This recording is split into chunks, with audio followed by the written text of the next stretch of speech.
Sneaky Nation? Sneaky P here, back with all the news after Week 14 here in our Columbus Aviators franchise, where the Aviators just picked up a victory in overtime against the Dallas Cowboys. That makes 7 in a row for the Aviators, finally living up to those preseason expectations they had.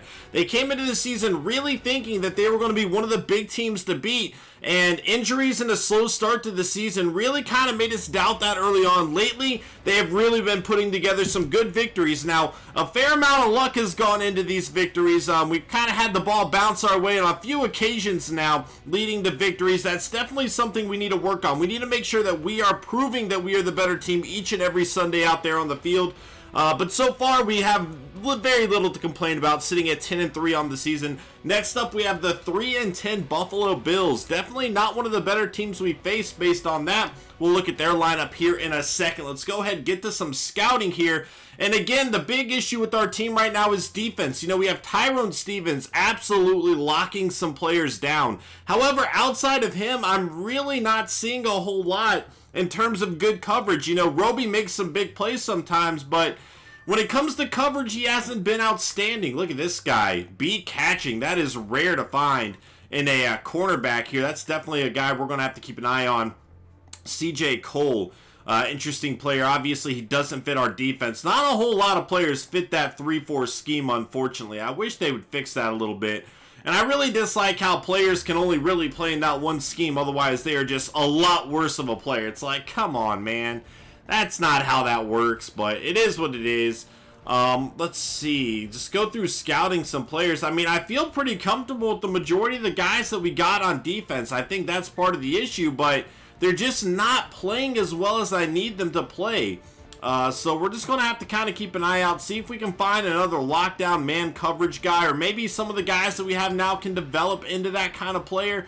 That's something we'll have to keep an eye out on as well, but overall, we need to figure something out there, even if we move one of these guys over, but none of them really seem to stand out. I mean, I kind of like who we have at the moment anyway, so I think we'll probably be okay there. Let's look at quarterbacks just in case, you know, we decide to move forward.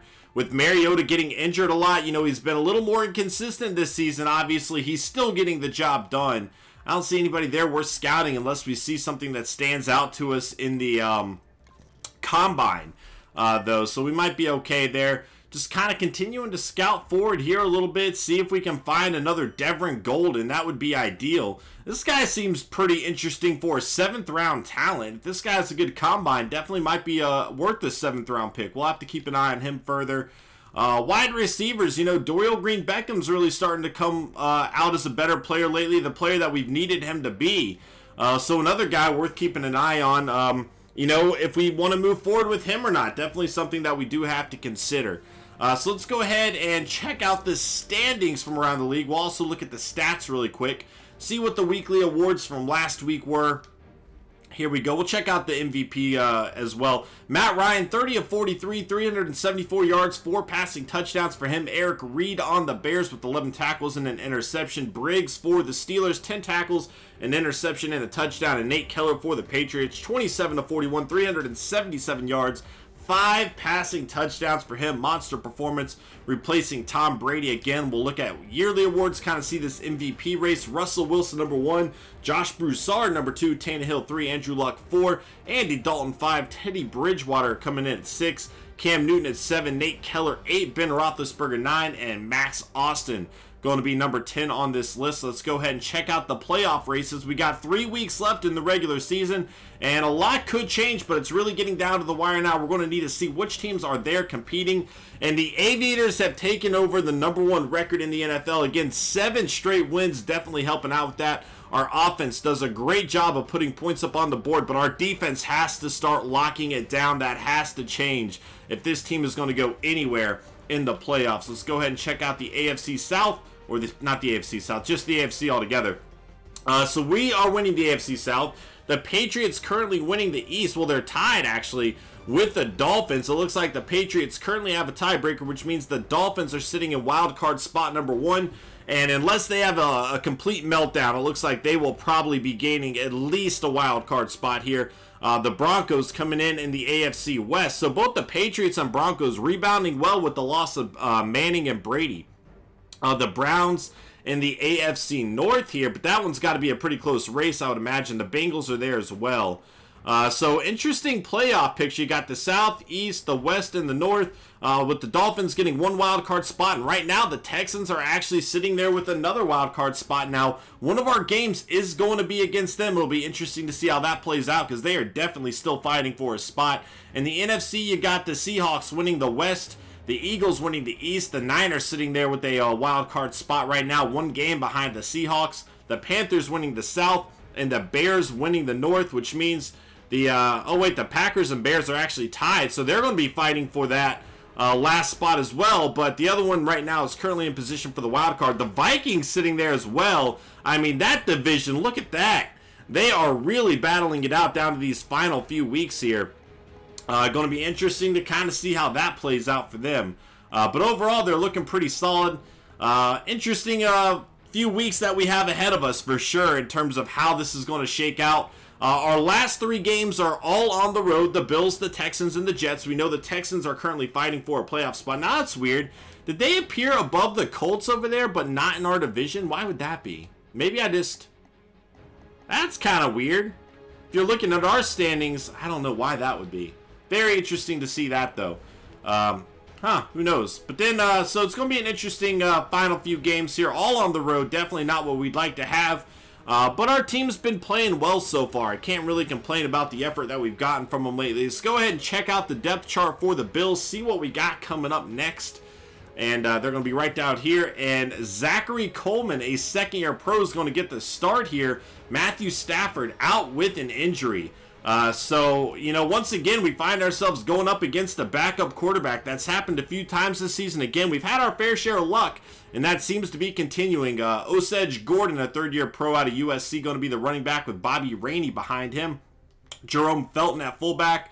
Wide receivers Sammy Watkins and Stevie Johnson back with the Bills here. Harry Douglas, Cole Beasley, Demaris Johnson, and Rod Streeter at tight end. Charles Clay and O'Leary, fourth-year pro from Florida State.